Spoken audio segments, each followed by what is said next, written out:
Welcome to Culture Before Content. Culture Before Content, from Music for All and presented by Yamaha. And now, here's your host, David Duarte. Hey, welcome to the show. I'm David Duarte, your host for today's episode of Culture Before Content. We are so glad you could join us on the Music for All podcast network. And thank you to Yamaha, our national presenting sponsor, for their incredible support. At Music for All and for all of us here on Culture Before Content community, our mission is to create, provide, and expand positively life-changing experiences through music, which I know I say it every week. That's who we are. We can't help it. And don't forget to, if you're watching us on Facebook and YouTube, you can pop your comments in. We can possibly put them live into the show, but please share, please spread your comments. Give us anything. And also during the course of the week, typically on Mondays, the audio version of the podcast will come out on Apple and Spotify and really any podcast that you listen to, but you can find them really if you go to the musicforall.org/podcast link. You'll find them there. It's so easy. All right, let's talk about last week. Last week we had Scott Casagrande that taught us about the importance of balancing culture and content music education. Find that amazing. Scott is a key figure in the Music for All National Concert Band Festival, and he emphasized that while building a positive culture, it is critical that we educators must prioritize exposing students to high-quality, timeless music. He believes music education should move beyond just participating in band or orchestra. It should instill a lifelong love for music. Is that not the truth?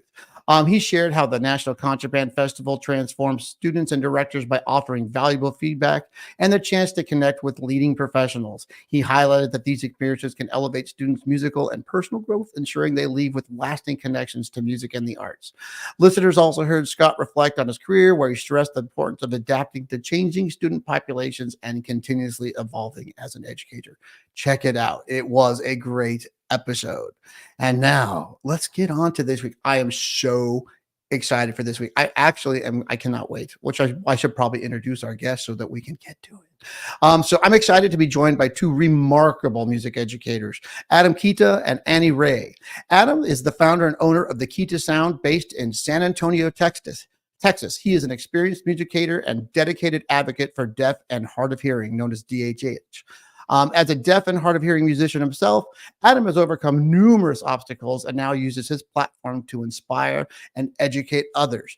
Adam has been presenting his research on supporting DHH students at various state and international music conferences. His passion lies in advocating for DHH students to ensure that they can thrive in music education. And also, our first three-person show. There's going to be 3 windows today. Annie Ray, hailing from Arlington, Virginia, is the 2024 Grammy Music Educator Award recipient. As the orchestra director and performing arts department chair at Annandale High School, Annie has been a trailblazer in advocating for universal access to music education. Her innovative programs, such as the FCPS, Parent Orchestra, and Crescendo Orchestra, make music accessible to students of all demographics, including those with severe developmental disabilities. Her work has been featured in the Washington Post and delivered a TEDx talk on equity in education.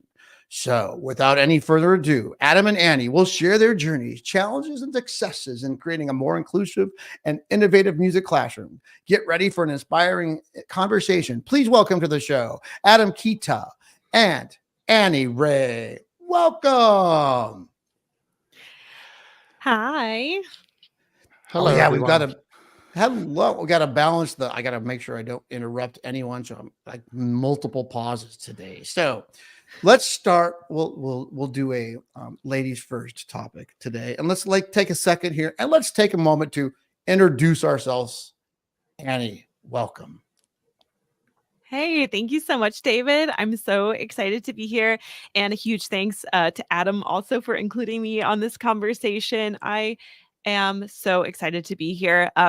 I represent a school that has over 66 different countries there, 59 different languages are spoken, and over 70% of our students fall below the poverty line. And it has been my greatest honor as the Grammy recipient this year to represent them and share their story. So thank you so much for having me.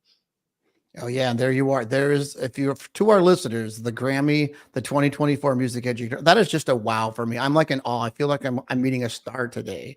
So all right, well, let's take a moment. Adam, why don't you take a moment and introduce yourself today? Yes, so again, my name is Adam Chitta, and the name of my LLC is actually a pun on the key to sound, and I owe a lot of it to my friends and colleagues who helped me come up with that very creative name, and it's been a very exciting journey. And along the way, I have come across not just opportunities to help deaf and hard of hearing students and their parents, but also the teachers and I also have met several of other deaf and hard of hearing performers, including one that performs at the Chicago Symphony Orchestra caliber, who also wears hearing aids, and a composer who's working on a DMA and composition who also wears hearing aids. And so there's more of us out there, and I'm just proud to be a part of a community that just is willing to help each other out, not just for us have a community in the workplace, but also so that we can be examples to our young students who need our help along the way. And I'm proud to be one of the pioneers in it. And I owe a lot of this to so many people I've met along the way. And I'm blessed to know Annie because as she said in our pre-show, like her husband is one of my best friends from college, and we both started playing euphonium together. And then, sure enough, I mean, we've stayed in touch over the years, and I've been very proud and excited to know her from her success. And again, I am just excited to be here, David. So once again, thank you for having both of us out. Oh, I think it's the reverse. Thank you for being here. I was so excited when we finally got this organized and put together. But to our listeners out there, the website is the Chitta Sound. I'll spell it as TheChittaSound. So the Chitta Sound, all one word.com. Pull it up, take a look. It's so fabulous. But what I would like to get started with today is just starting talking about your philosophies, inclusive classroom practices, things that you are good at, and where you would like to start this conversation. I think that, I mean, let's roll into why you are here today. Who would like to take the lead? I'll go ahead and start. And one of the things that it took me a while to just think about when I was in this journey. I was like, do I want to talk about what we have to do for deaf students, or can we just take what we have been doing for many, many, many, many years and just show people how we can take that from the ground foundation level and just layer it up and show how it can be beneficial for all students. And for the longest time, I used to be like, deaf students can only play XYZ instrument. No, but truly they can play all of them. And it's just a matter, I think it's just a matter of, as a music educator, are you going to truly open your eyes and ears to adding more to your toolbox, whether you've been teaching 5 years, 15 years, 30 years, versus sticking to what you learned in your undergraduate instrumental method course or in your very younger years of teaching? Because when I show, especially experienced directors, like, hey, you've been doing this for 20 years, well, add this little step to it, and that's all that you can do to help include a deaf student in your rehearsal. And just beginning to present these kind of ideas at the music education conferences, it's really just opened up their eyes. It's like, it's not something that's been hidden. It's just you didn't know it was there, and I'm here to show you as a musician who is deaf, how beneficial it can be. Yeah, can I ask a question and then we'll go there. So I'm really curious because it had to, I mean, I know this is your passion. But when did it turn into something more? Like, when did you realize, first off, I want to play a musical instrument. Then you had to find the love. By the way, I played euphonium all through college. Don't ask me why, but I did. I know, but I'm a sax player by nature, but I'm just saying, but then at some point there had to be a flip switch for you where you wanted to take what you were experiencing and sharing it with the rest of the world. Well, it had to do with my master's degree project, but there was a very personal story that I think many who have who have a disability, or even those who don't have a disability, there's a story that sometimes strikes you when you're younger that you're going to remember for the rest of your life. And the story that I have is when I was in a sophomore in high school, and I had a region band clinician and conductor, and we spent like a Friday night to a Saturday with them running through music for like 5 or 6 pieces, and we perform it at the end. Well, we did it. We did all that, and I have a twin brother, by the way, and we both play euphonium. And we at the end of the concert, my mother went up to the conductor clinician gentleman and said, "Thank you very much. My boys really had a great time with you over the last couple of days performing this music. And one of my sons would like to become a music educator to go to college in a couple of years. Do you have any advice for him? Because he does wear hearing aids and he has a hearing loss." And right away, his response was, "Oh, he shouldn't go into music education because of his hearing loss. He shouldn't become a band director." And it's just sad that there's people out there like that. And I don't say that to get any like pity on me at all, but I just say that because it's just unfortunate that there are people out there like that. And I know I'm not the only one. And when you have moments like that where you can use that as a chance to bond with somebody else, to like, "Oh, you had that moment too, well, I did too, but here's what I've done along the years to get to where I am. I know you can too." And the turning point, going back to your original question, sorry, tangent, but going back to your original question of what inspired me to go on this journey, with one of my final projects for my master's degree, when I went back to school to do my master's in music education, I had to come up with this main project. And my professor said, at Texas State University, Dr. Dennis, he said, "Well, Adam, like these other topics are general ideas, but I think you should do this deaf and hard of hearing topic because you've lived it. And you have a lot more validity, and you can back and just truth to your story and your research, because you can add your own personal touch to it." And so when I realized that I could share my stories and add my own personal touches to it, people would be, "Oh, wow, I'm not just somebody who read these books on it and I'm going to talk about it. I'm somebody who's lived it." And it's been a real eye opener. Oh, no, again, the colleagues that I met over the years who have similar stories like mine, and we just like bond over it. And we tell each other, there's more of us out there. Let's keep getting us all together. And that's just the start of it. And just been meeting other people like it, thanks to that journey getting started from my master's degree. Awesome. So, Annie, tell us a little bit about your story on inclusion and how you fit into all of this. Wow, there's so many parts to the story, and like kind of how things evolved and everything. But it's going to like the actual like Grammy itself. Like the fact that the Grammy organization is recognizing teachers and everything like this and putting us on this platform. Thank you. It's the Grammy Museum who's also in addition to the Recording Academy who started this award. I'm the 11th winner. Yeah, it's been a long journey. So I moved up to Virginia when my husband won his job in Pershing's Own, and I was plopped into this elementary school when I only really had a lot of experience with secondary schools, and that meant that I only saw my students once a week.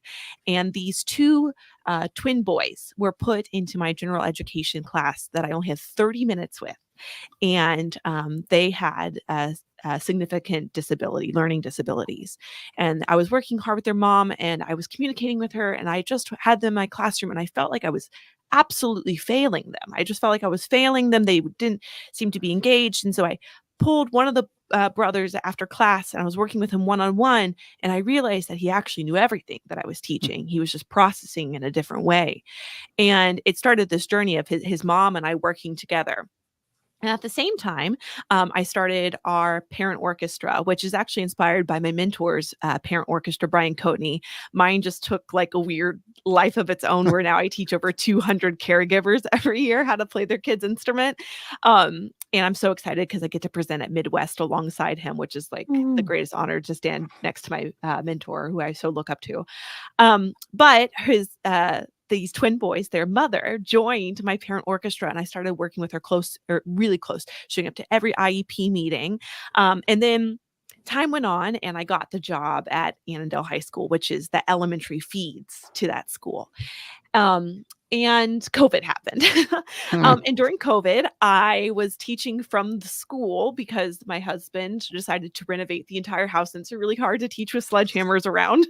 And so I was locked away in my room. But then I started hearing the voices of our students in our special education department coming back to school. And I was very pregnant at the time, so I would like waddled my little butt down to the hallway with them, and I invited them down to make music with me.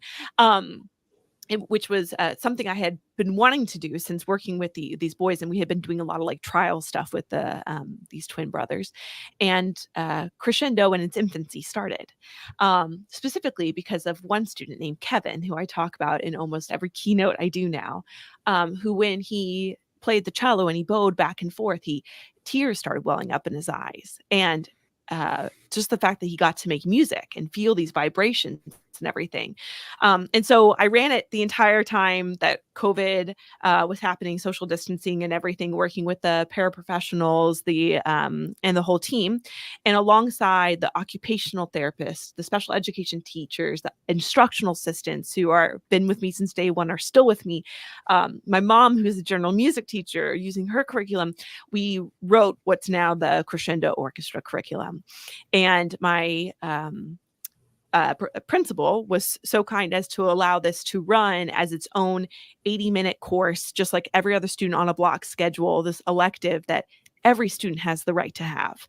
And it's this beautiful inclusion where it's not just inclusion socially, it's inclusion with having the right to actually learn how to play that instrument, to actually do it, to be 100% fully a part of the program. And it's now in year 5, I want to say. Yeah, we're coming up in year 5, like because of everything. And it's just been like the greatest blessing of my life, because everything I've learned with Crescendo then impacted everything else about the way that I teach. And our program has just exploded. We have over 140 students, which is massive for our community, because it's a very small community. And we had over 40 seniors graduated last year. 12 of them went into music in some capacity, and it just changed everything. So I'm so grateful to those teachers who guided me and taught me. And I want to say specifically, like, there are so many educators out there who are doing this work. We're all in these like weird little pockets, and we've all started connecting since the Grammy organization recognized me, and we've been connecting, and everybody has been coming together. And it's this thing of like, why isn't this happening in every school? Why isn't this just normal? And students with significant severe disabilities oftentimes do not even ever get an elective, or they're just shoved into a general or into a class, and the teacher is expected to just figure it out. And that is not going to be a productive environment and a successful environment for anybody. So this needs to really become a part of music education curriculum. It should be a right. It should be for everybody. All right. Well, that's perfect way to segue into my topic, which is, what does every music teacher need to know about inclusivity? Because you're both hitting on those. And so, I mean, maybe we can start for some understanding the unique needs of DHH students and students with developmental disabilities. So maybe each of you can talk about that. So what does every teacher need to understand? So I would say, speaking from the deaf perspective, like great classroom management from day one, where the room can be quiet, it can be calm, and the teacher can speak at a very calm level throughout the rehearsal. Because a deaf child, most of them are going to have some kind of amplification devices. I have hearing aids on; you can't see them underneath my headset. But no matter where I'm sitting in the room, if a teacher starts raising their voice because they want the student to hear them over the clatter of the room, it's going to be even louder and more overwhelming for a deaf student. And it can be in as small as a room of like 6 beginners, or a bigger room of 50 in an advanced ensemble. And just making sure that everyone is just focused and they're just having their ears, mind, brain all focused on the same place can just make it a such more effective rehearsal environment.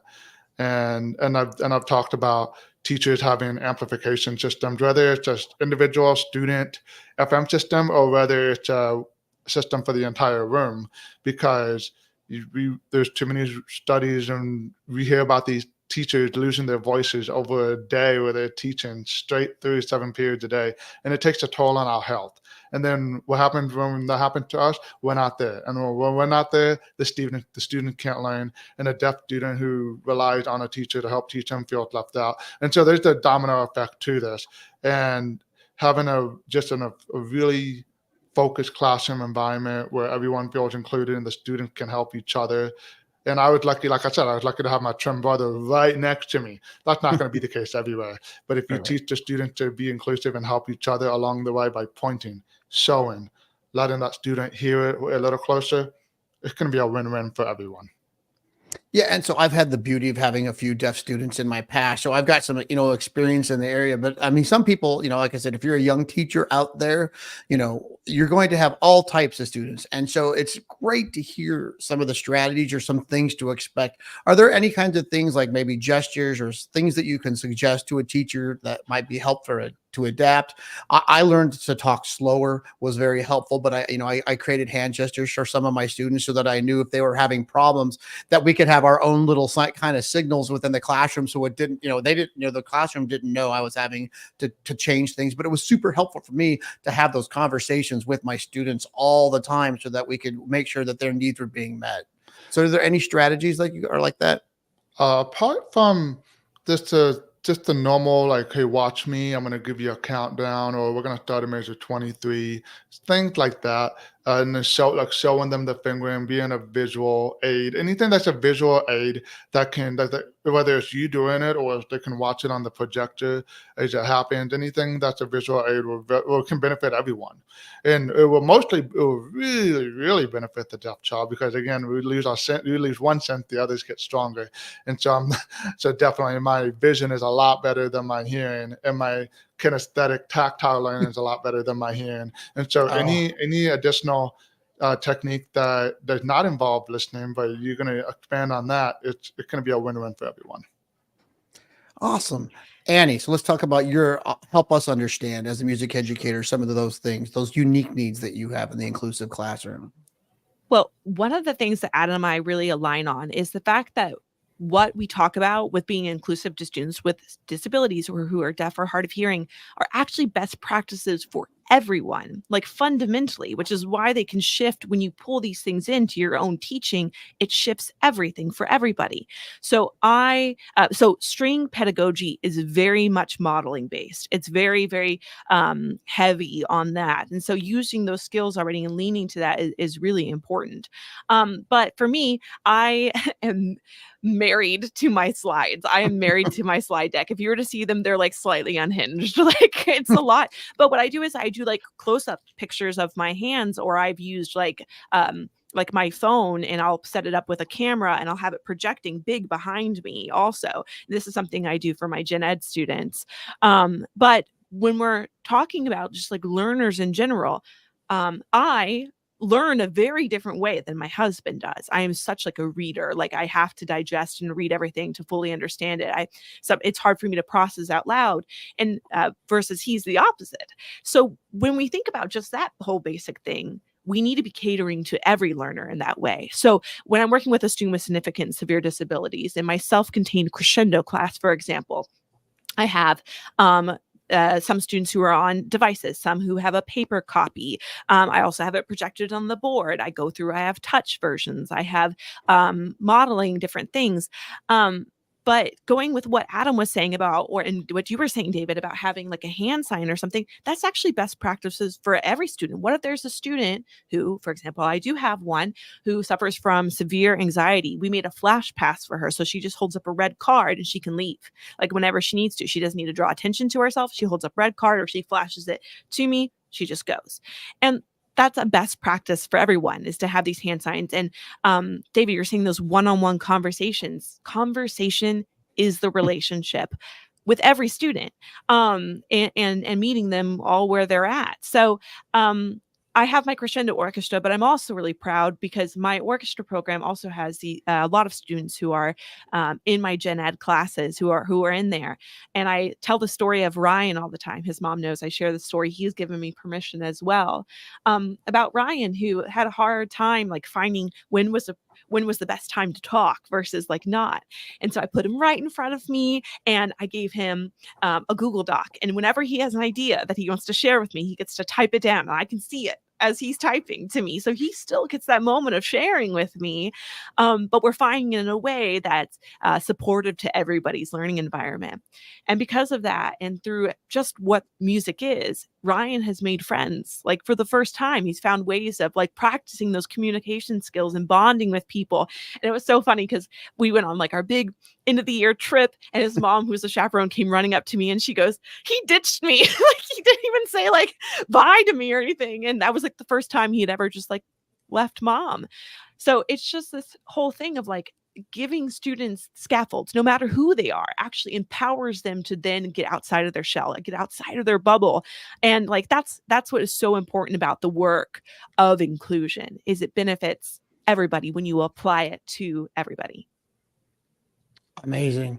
And you talked a little bit about it. You talked about a kinesthetic awareness and in the learning techniques. And so I was wondering if you could share anything, some of the kinesthetic things that you do, one as a band director, one as an orchestra teacher, because as you said, it is just best practice.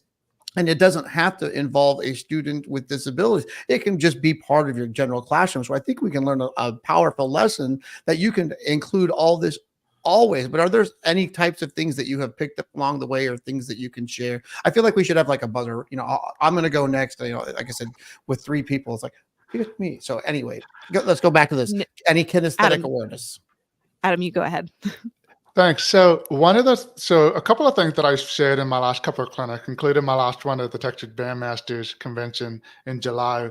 Let's see. When it comes to breathing, one thing that we do with our beginners, and I got this from a retired band director named Richard Gonzalez, who taught at Driscoll Middle School in my district. And what he does, you take your hand, you make like a little fan, like the letter sign language for the letter B, and you press it against your lips. And when you do that and you inhale, you feel the air go past your lips. And then you flip it around for when your air goes exhale, your air comes out, and you can feel the air against your hand.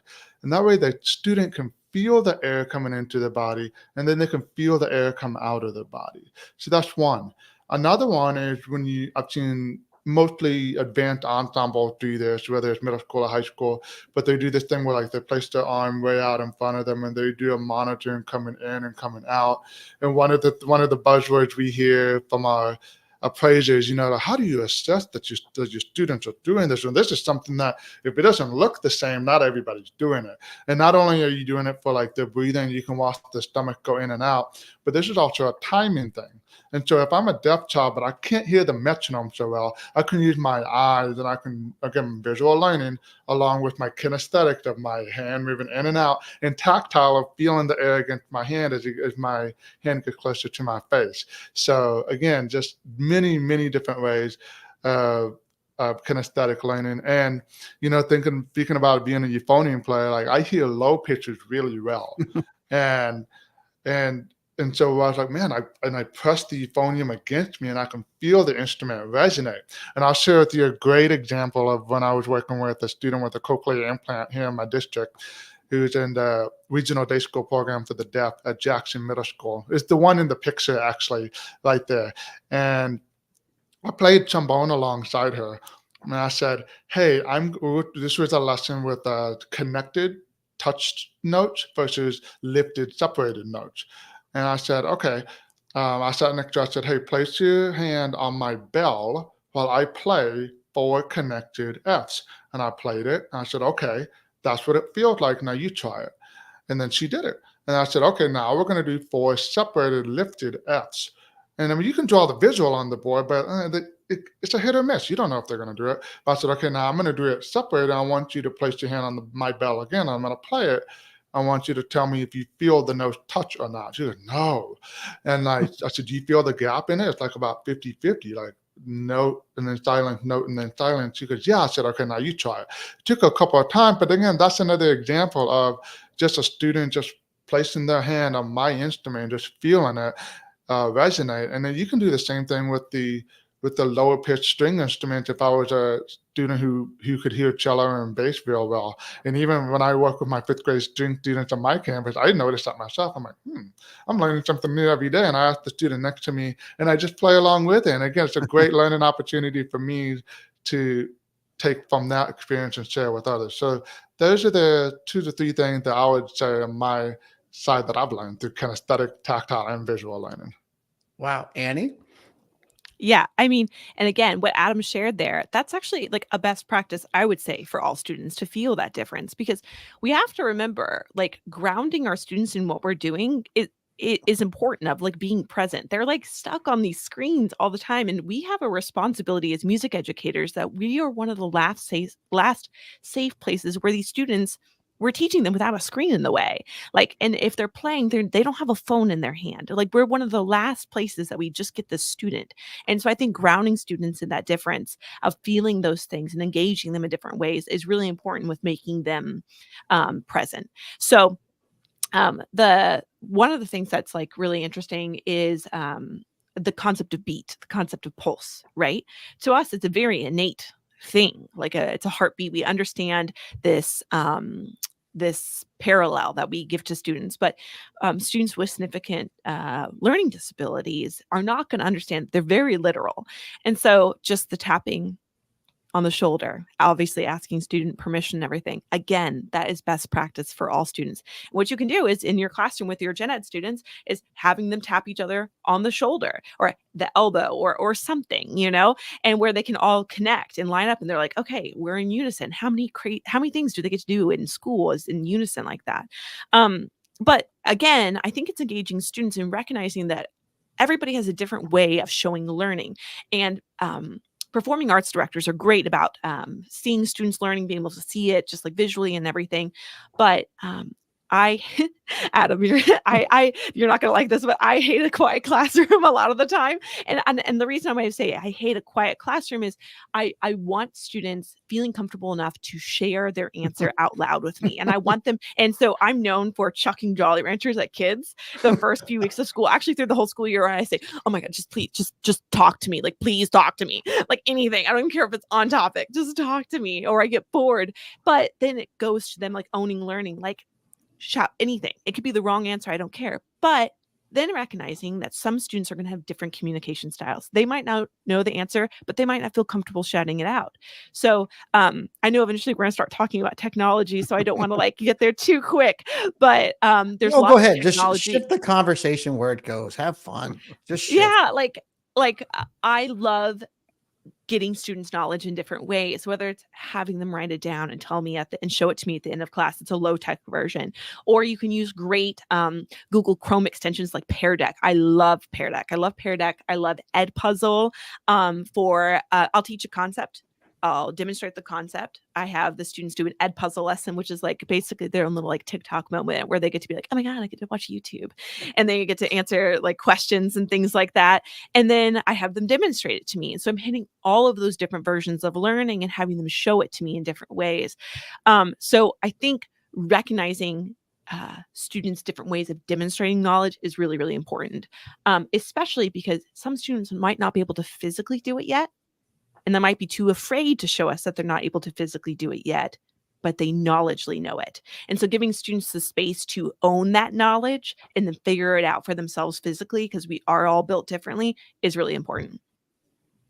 Wow. Yeah. So are there any other technology things that, you said technology, so I'm going to shift now, which is, are there any technology resources that either of you have, or just things that you use in your general practice? Cause like, as I'm learning today, it doesn't have to be for anything special. It's just good practice.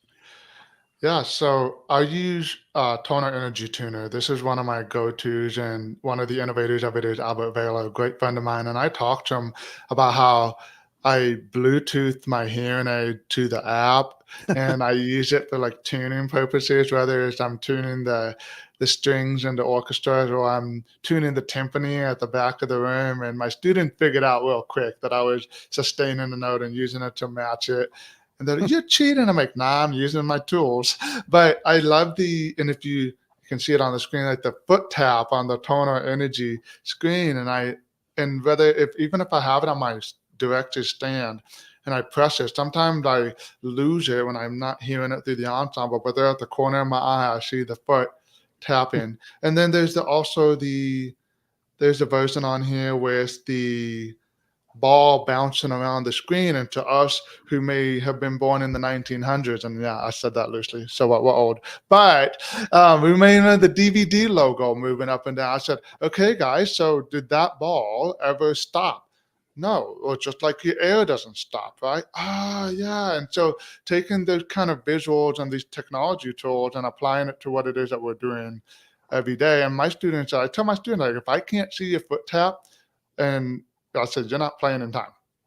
I said, you can play in time, but if I don't see this, then we're not making the connection. Because my one of my biggest go-tos is, like, especially if we're changing notes, your foot has to go with your tongue, which has to go with your foot, which has to go with the metronome. Like, these all have to tie together. And of course, that's the band world. Like, I just got to see it. I just got to see it. And one of the other things I mentioned in the article was, in my notes, was the Soundburner metronome. And this is the one that looks like a little watch right here.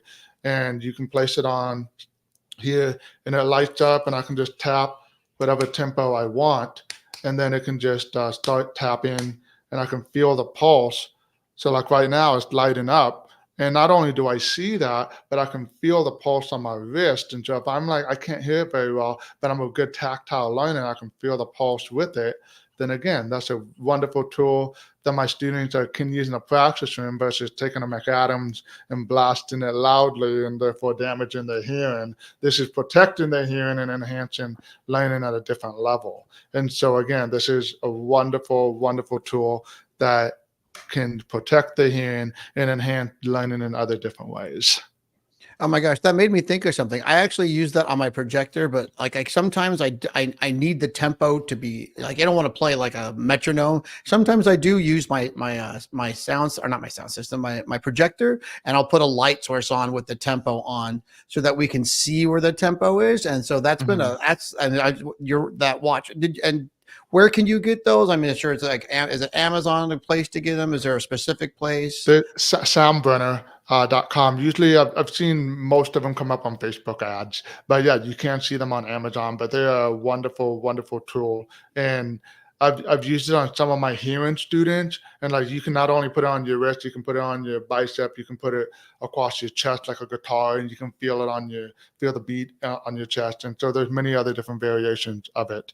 But again, and it can sync up to 5 at a time via the app. And so another example, like, let's say you run in a marching band rehearsal and you want to take away the audio sound of the metronome, and then you can have your 3 drum majors, podium, center, podium off to the side on the 20 and the 30s, and there you are as a director at the top, and then you press start on this tempo and they're feeling it, and there you go, you got a visual rehearsal without the audio of the metronome, but the drum majors can feel it and be in sync with each other.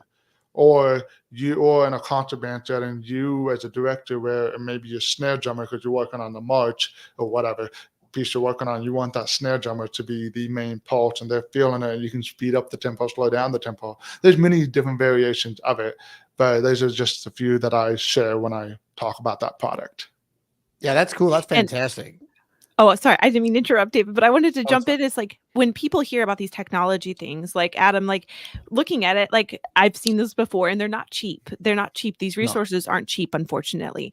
But what people don't realize, and a lot of the way that I was to get all my programs running, is using what I call the connectors. I just did this whole talk with the Arts Education Partnership in Pittsburgh at their annual convening, and teachers oftentimes, just because of time and energy and mental space, we forget about the connectors, also known as, like, there's grants out there for students with significant disabilities, getting creative with funding. Like, I was able to start Crescendo because my principal was able to allocate special education funding my direction.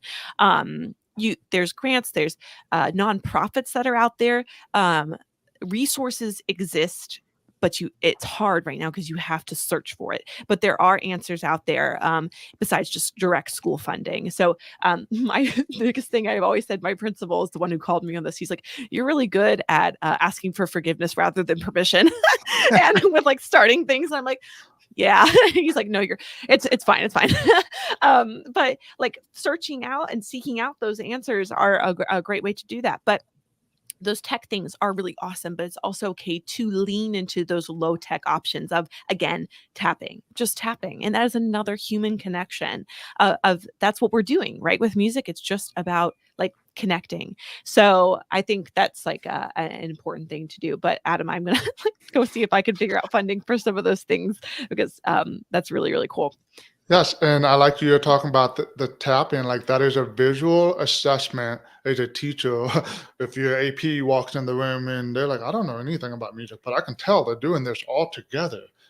I can't wait to see how it happens when they transfer that to the instrument. Now, you're talking about grants and funding. Like, I want to just throw this out there because in Texas, for anybody who is not familiar with this, we have what's called the deaf tuition waiver.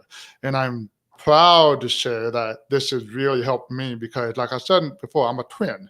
And you can imagine myself and my twin brother going to college at the same time wasn't like an easy task on both of my parents, let alone doing drum corps at the same time. But that's a different story. But going to college at the same time, and the Texas Health and Human Services has a deaf tuition waiver, meaning that and I've helped several students along the last few years help get their paperwork started because their parents didn't know about it. But if you start the paperwork for it, and if you meet the certain qualifications after some ENT and audiologist visits based on your hearing loss, and you meet the qualifications on it, then you can receive the deaf tuition waiver, which means that in Texas, you can go to any public university for free of tuition. Oh. So I attended Sam Houston State University where I met Annie's husband, Irvin, and I did my 5 years there, and I didn't have to pay a penny toward tuition.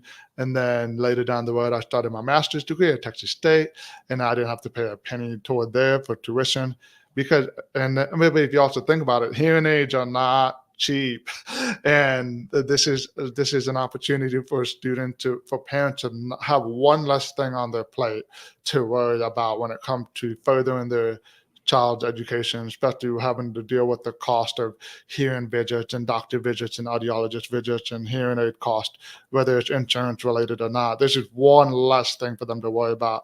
And I've told Annie, I am in the process of seeing what my next step is going to be for the PhD thing. And then I can just be like, oh, if I attend this university, then hey, that's one less thing to worry about for paying for that. But yeah, since you were on the topic of talking about grants and stuff, like, I just wanted to make sure I put that out there in case anybody doesn't know about it, and I'm happy to answer questions on that. Yeah, and that's, as a former administrator, I always tell people there's money where you don't realize it, and never accept no for an answer for your classroom if you need it. And then you said something earlier about, expensive. I think I was talking to my students the other day about this in class. I'm like, it's not really so much about the expense as it is the need. The expense is what it is. And so for a classroom, sometimes that's just the part of the bargain. So sometimes, we think of it like, so sometimes it's like, I feel like it's our checkbook. I'm old, so I say checkbook. But really it comes down to, if that's a need, then write the grant or find the money for that amount, and you will be shocked how much money is in the background. So you go through the special ed department, or if you can, like I said, that's why I said it's important to talk to administrators. It is important to talk to your district office. It is important just to talk because you will find some of those connections. Just like today, that the three of us are talking, and I am learning. I'm actually taking notes today. Like I said, the best PD I get every Sunday. So it's already making me think about building the mindset of open communication with, not just your students, but community and parents. And so, how can are any things that you think of about advocating for your students, or, talking, when getting things to home involving parents? What's your thoughts on the community and such? Yeah, I think it's so important. And like one last thing with funding is, don't take no for an answer, but also come with solutions. Administrators are just piled on with so many things. And oftentimes their neglect of us comes from ignorance, not malice. And so coming solutions oriented, conversation being the relationship, establishing those relationships is super, super important. But you don't have to go write a huge grant. Oftentimes the PTA, the PTSA will be like, sure, we got it, because teachers forget to ask for help. Don't forget to ask for help. But could you ask your question again, David? My brain just completely No, went. it's all good actually, because it's the funny part about this show. I always just tell people it's gonna go where it's gonna go. Don't worry about staying on topic. We'll figure it out. But I do have I do remember it. But you made me think about that. Think about about funding and all those things. In my district, I know that there's a community boosters, like there's like foundations in your own district. You might want to check some of those. I see the emails that say write a grant here and there, and just unlimited resource. Just start conversations. But let's get back to the question, which was I remembered it now. community, connection, parents, students, thoughts. Yeah. So this is kind of what my entire educational philosophy is built around, which is our Suzuki triangle, right? So we have our parent, teacher, child relationship. And what would happen if we were to like radically shift everything to focus on not just teacher, student, but pulling in those caregivers? And I say caregivers because that's a much more inclusive term, especially with my demographic of students that I teach.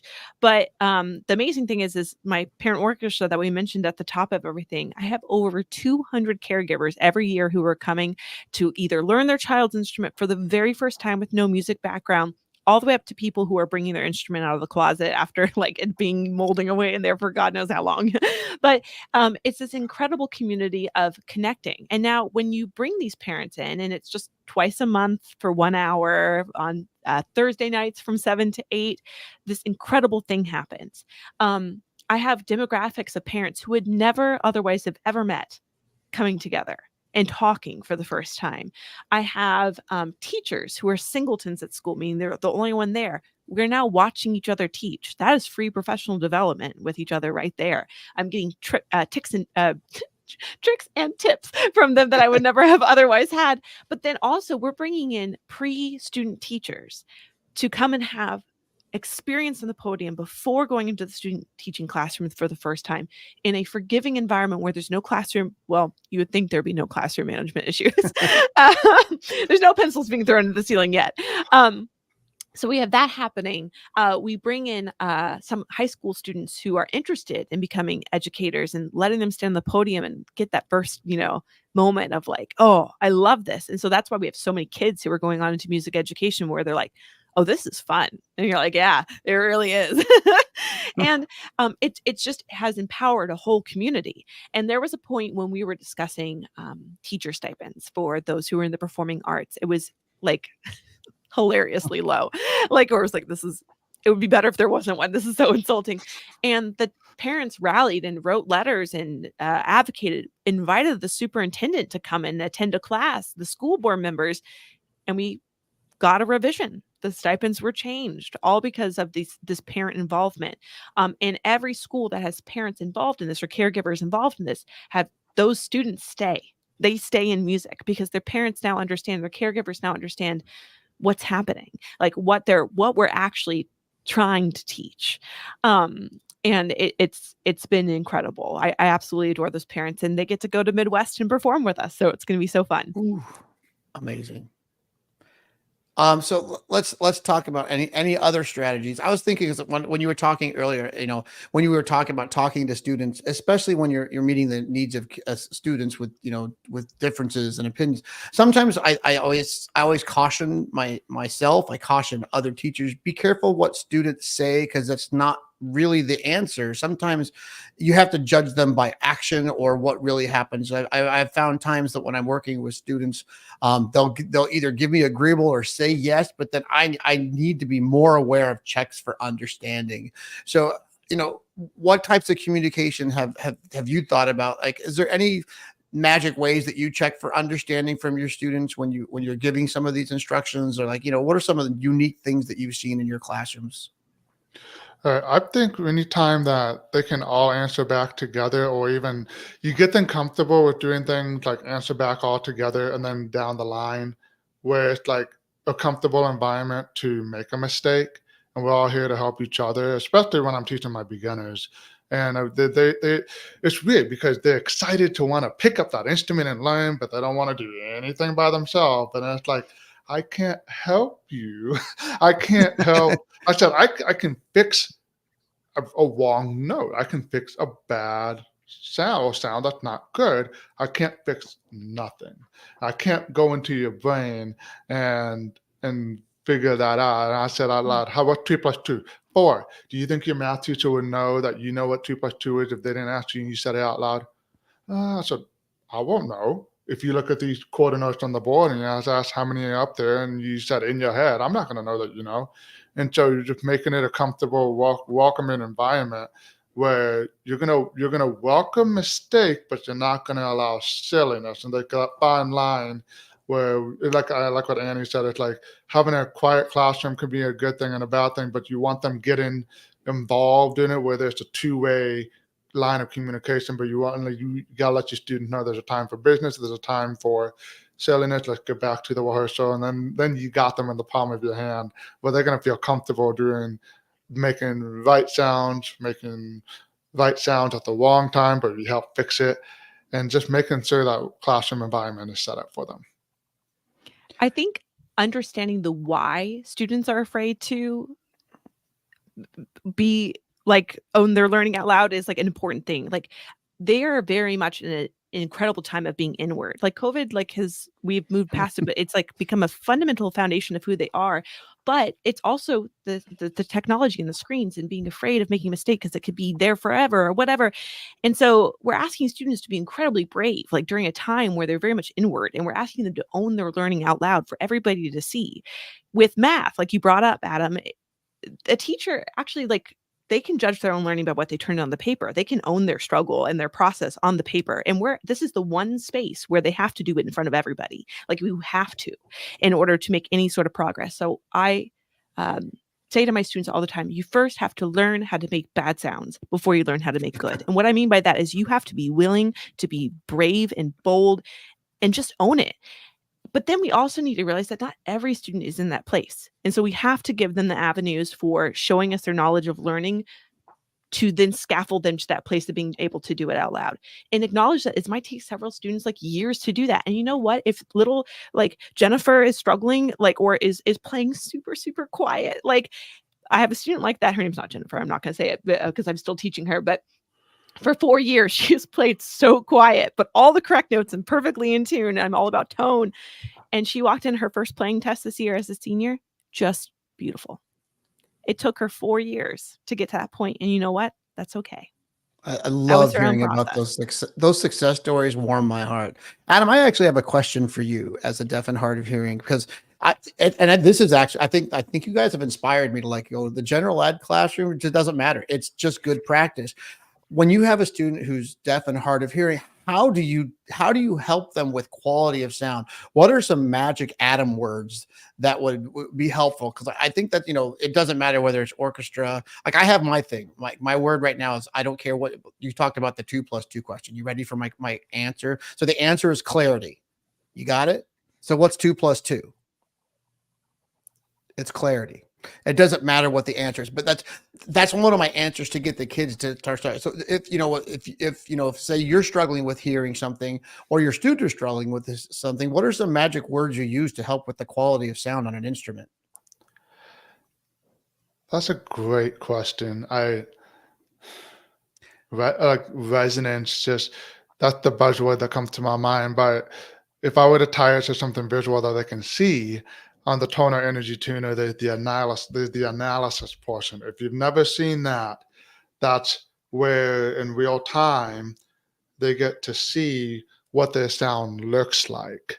And so when I play a note and it shows up a certain way, I want the student to replicate and to try that visual and try to match it just like mine, as close as they can as possible. And to me, like that's the best learning tool I can think of. And no, you got my wheels in my brain thinking. No one's asked me that question before, but and I'm trying to match that clarity. But just man, but that's the first thing that comes to my head. I think I have a word. Okay, go for it. String players are really lucky because it's visual, right? Like with a lot of things, I say I want the string to spin. I want it to spin. I want to see the vibrations, and I want to see it visually spin, because the string, when it's pulling, and actually getting good tone, the string moves quickly and they can feel the vibration. I say, I want you to be able to feel it in your jaw, like through your collarbone or up against your chest or something like that. So I want them to feel the vibrations and it to be big and to be wide. And so that's why I say is good tone is string spinning into the core of the string and feeling wide vibrations. But I also, for each of my students, I purchased them those D'Addario little tiny micro tuners. Every single kid gets one of those in their course fee, which if you're a school who has a course fee, if a student is on free or reduced lunch, that fee is waived by the state. So you can charge for this and not have to worry about an equity issue. So again, knowing your state's finances and everything is really key with equity in your students. But every kid gets one.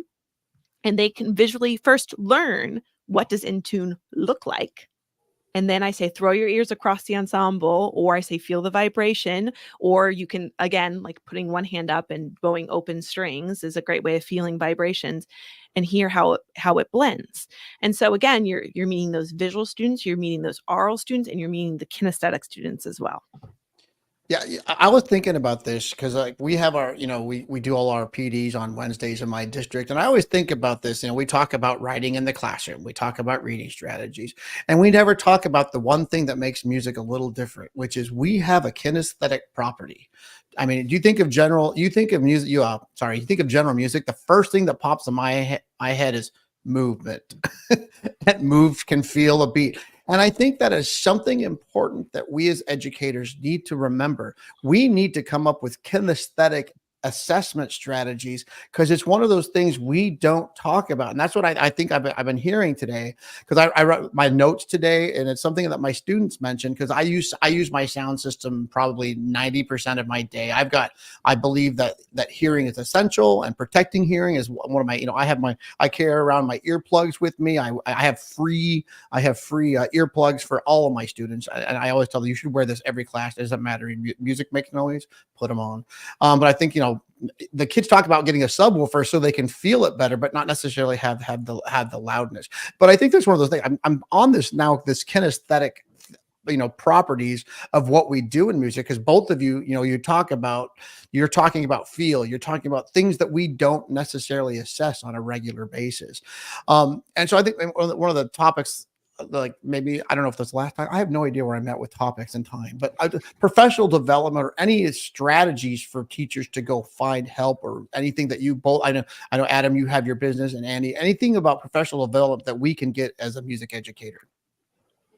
My favorite professional development is to go and watch my colleagues teach, whether it's the choir teacher, the band teacher, the guitar teacher.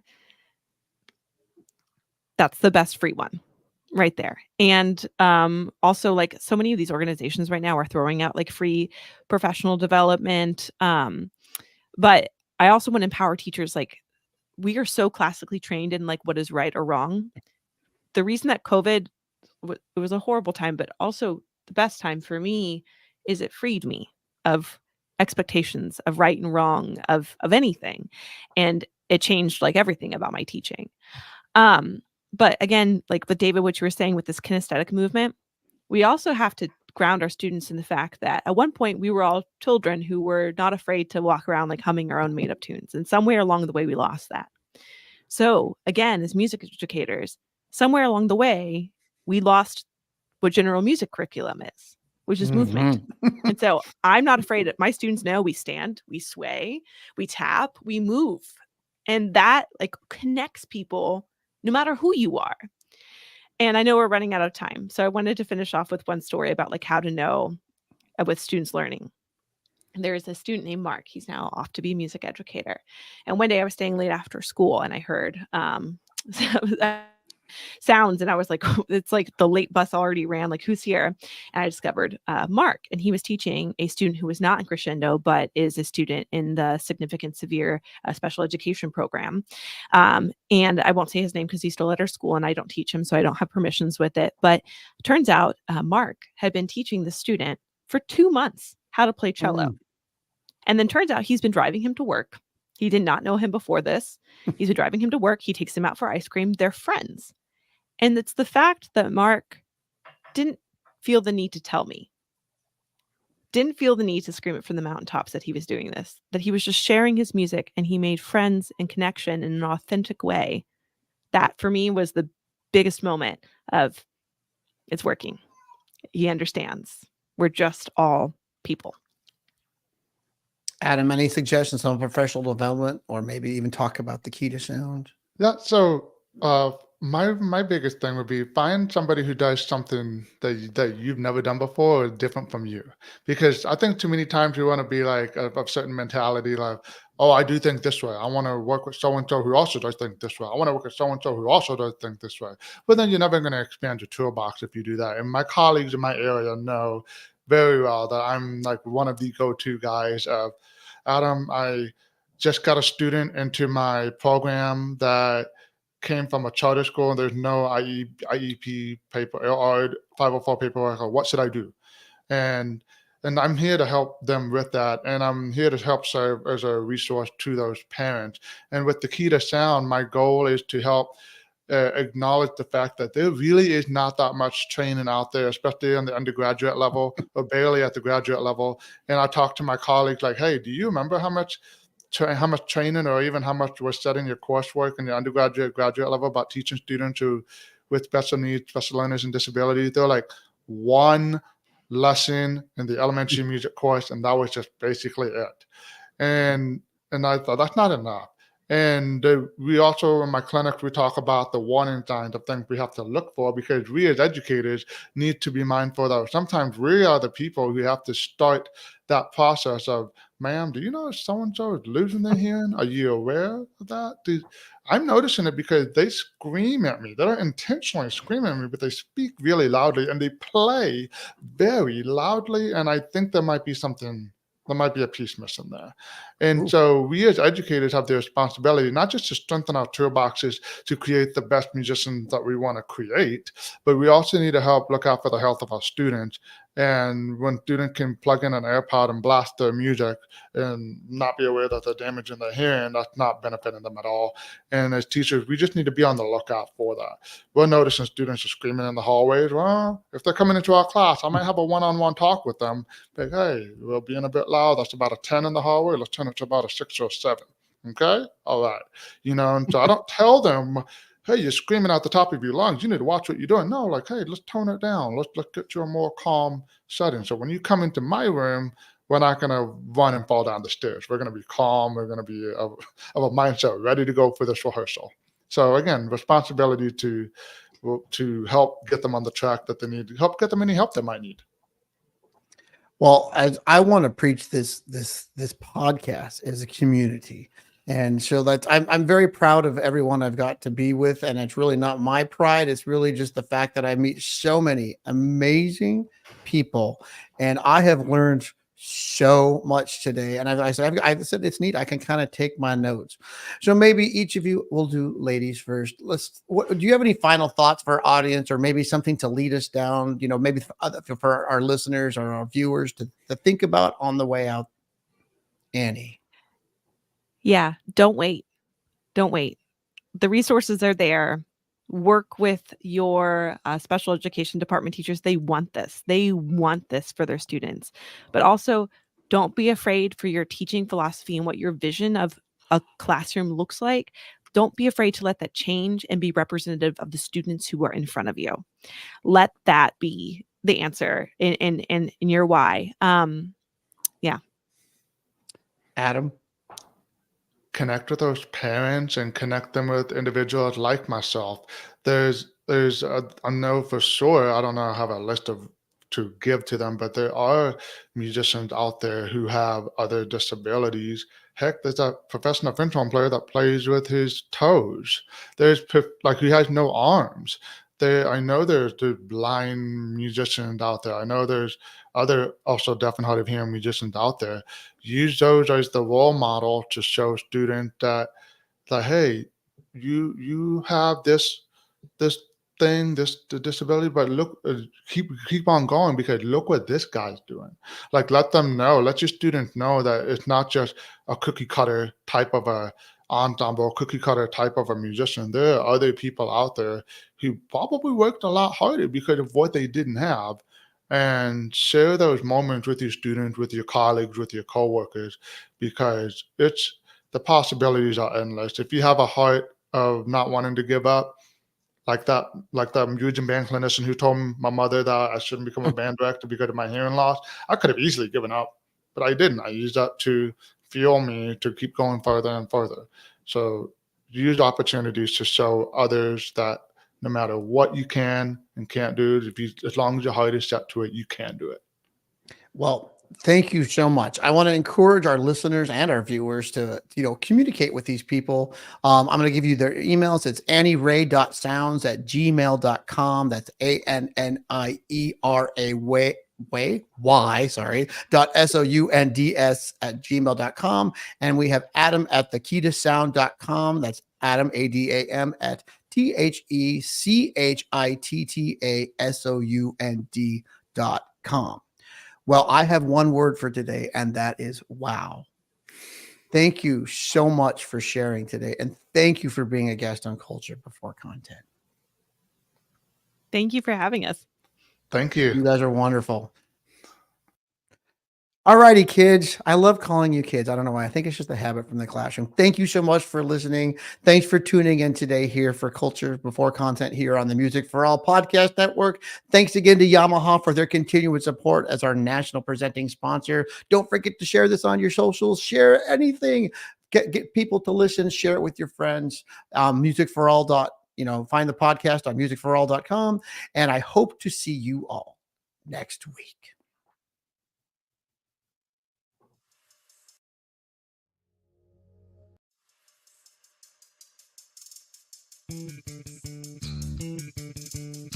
Hey.